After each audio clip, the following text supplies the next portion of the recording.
Okay, hi everybody. Thanks for coming. Really excited to talk to you today about a research project that I did with TDLC last summer.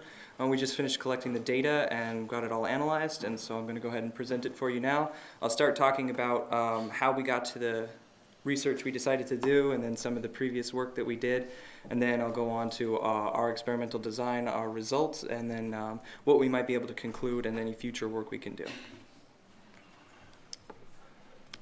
Okay, so we started with eye movement because obviously vision is our primary sensory modality, and we thought that would be the best way for us to get to know the brain a little better. We already talked about saccades in some of the previous presentations here, so I'll just go ahead and talk about the scan paths, which are our trajectories of our eye movements, and we think we can learn something from looking at those. So we started by looking at one of the very first experiments by Alfred Yarbus, which I'm sure a lot of you are familiar with. And he studied one painting, and he had one subject and 7 conditions, and he recorded their scan paths. And from that, he determined that based on your task, you are able to determine a difference.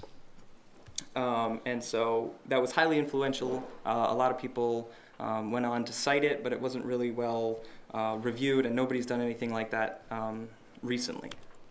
So here you can see, I'm sorry, I can't reach over there. This is the painting, The Unexpected Visitor, and each one of these scan paths is to do with one of the tasks that he assigned, like give the ages of the people. And so you can see how someone might easily draw the inference that this is a scan path different from this one based upon the task. So you can almost imagine someone looking over each individual in the painting to determine the ages of the person. And so you can say, oh, well, clearly there's a difference based on your task.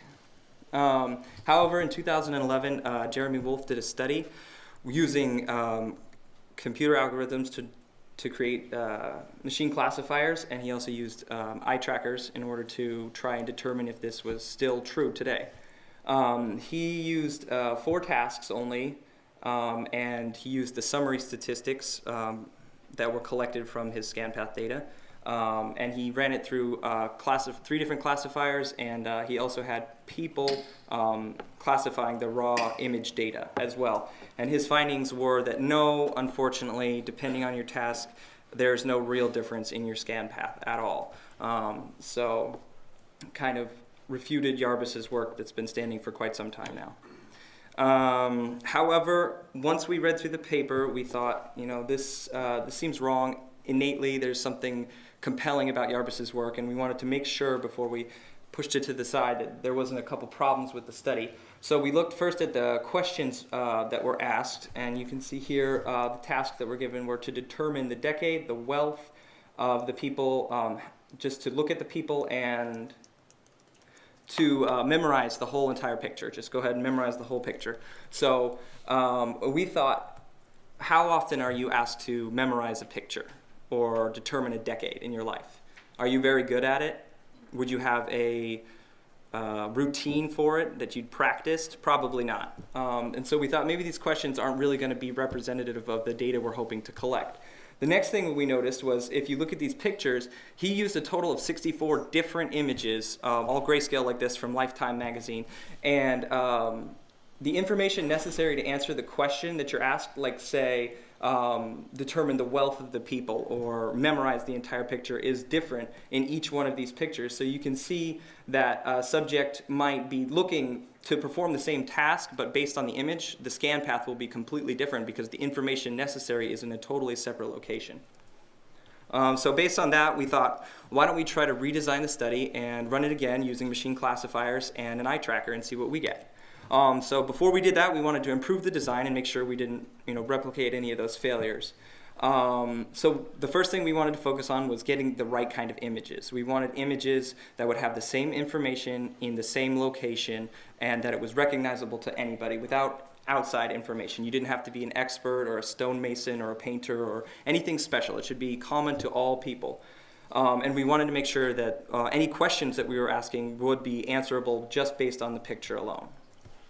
And we also thought that Jeremy Wolf's use of summary statistics from the scan path data was a little limiting, and we wanted to go ahead and try and capture some of the trajectory data and the time data as well. So we went ahead and created two different classifiers for that. So the images we decided to choose were faces. We thought the human face is recognizable to anybody who hasn't been raised by wolves and living in the desert. And we used subjects from 18 to 24, so we're hoping that they'll have a normalized amount of facial recognition. And everybody, well, most everybody has 2 eyes, 2 ears, a mouth, and a nose, and they are located in the same physical location. So if we were to size the images and arrange them in the same location, we should be able to get a pretty accurate idea if people are using the same techniques or scan paths depending on their task. So 24 undergraduate participants, 18 to 24, half men, half women, and we made sure they were all right-handed. Not for any reason particular, just to make sure we avoided any disparity between left-handers on accident. 16 faces, and they would each have one expression. So one would be a neutral expression, one would be a happy expression, and one would be like a very sad or angry expression, for a total of 48 images that were shown per subject. And we went through 7 different tasks to try to get closer to Yarbus's experiment. And we didn't bother letting humans analyze the raw data. We just went ahead and did the machine classification. So we would have a button box with 4 buttons. That way you could put 1 finger on each of the buttons, and we decided to go with 4. That way there would be no middle choice. That way we would be ensuring that the subjects would have to make a choice. You couldn't just say somewhere in the middle, somewhere in the middle, somewhere in the middle over and over again and not pay attention. You'd have to decide yes, no, somewhere in there. And then we went with these 7 conditions. We asked how old, happy, angry, tired, attractive, trustworthy, and clever. We used old because the faces that we were showing were categorized before we began into 4 categories. There was child, juvenile, young adult, and older adult. And so based on that data, we already knew what the face was, what category it belonged into, and then we could decide if the subject was paying attention at all, because if they're listing young adults as old adults or children as old adults, we'd know that maybe their data wasn't so good. So we use that control. And clever, you might notice it says trial next to it. We ran a small trial before we began to familiarize people with it. And rather than have them repeat one of the conditions, we used a brand new condition, and we asked them for clever. Clever, we're not really sure if you can determine by looking at someone's face if they're clever or not. So we collected the data, and we did not include it in our algorithm or any of our classification, but we do have that data. Okay, so this is what it would look like for any participant. You get your instructions, you get a little fixation cross, and then once the subject was ready, the button would be pressed, and then a face would appear either to the left or the right. For our classifiers, we made 2, like I said before. One was using only those summary statistics, things like the mean saccades and dwell times. And then we also made a time series model, which contained raw fixation location and also the duration of those locations. And each task, so happy or sad, would get its own classifier to determine if it belonged in that category or not. And then what we would do is we would take 80% of the data that we'd collected, and we would give it to the machine classifier, and we would tell it, this is where it goes. We'd already put it in its bin for it, and then the remaining 20% we'd hold off, and we'd let the machine try to classify it on its own. So that's just a quick visual so you'd understand the data is going into each of its own sections. Each gets its own classifier, and then what would come out would be the decision of which one it belonged in. And our results. So this is a within subject, so this is just one person's data, and these are each of our conditions.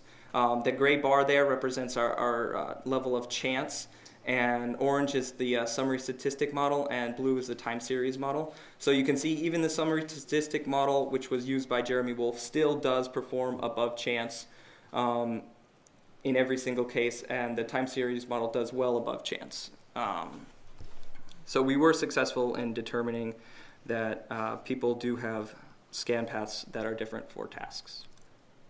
So to put it in a little better detail here, the within data you can see we just showed on this slide here, and then we have results for between the subjects, and we also tried to identify each subject based on their own individual scan paths, and then we decided we would try to see if we could determine if it was a man or a woman based on their scan paths.